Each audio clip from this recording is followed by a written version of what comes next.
আব্বা দাঁড়ান একটু একটা কথা কই। কিরে বাবা কি কইবি? রাগ করেন একটা কথা কই। আচ্ছা ঠিক আছে রাগ করতাম না, কি কইবি ক। আজকে তো জুম্মার দিন আর নামাজটা পুইরাই এমন তো আপনারা দেখছি না কোনোদিন নামাজ পড়তে ঠিক মতো। এই কথা কোন এর লেগে তুই আমার সময় নষ্ট করতাছস? আর নামাজ পড়ে এই দুনিয়ায় কেডা কি করছে? হ্যাঁ বহুত পাকনা হয়ে গেছে উৎকা। আপনারা আমি আগে গেছিলাম, আপনারা রাগ করেন না। আচ্ছা আব্বা, আপনার সামনে যদি আমি গলার ফাঁসি দিয়ে মরে যাইগা, আপনি কি আমার মরতে দিবেন? তুই অনেক পাকনা হয়ে গেছিস, তুই অনেক পাকনা হয়ে গেছিস।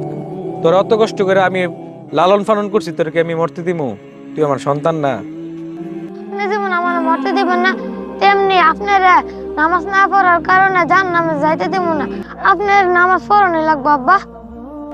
আমারও অত বুঝাইস না, বুঝছিস না? আমি তোর ঘরে হই নাই, তুই আমার ঘরে হইছিস। এই 2 দিনের দুনিয়াত মানুষ মরে গেলে মাটির লোকে মিশা যাবো, কি এর হিসাব কিতাব? সময় নষ্ট করিস না, যা। আচ্ছা ঠিক আছে।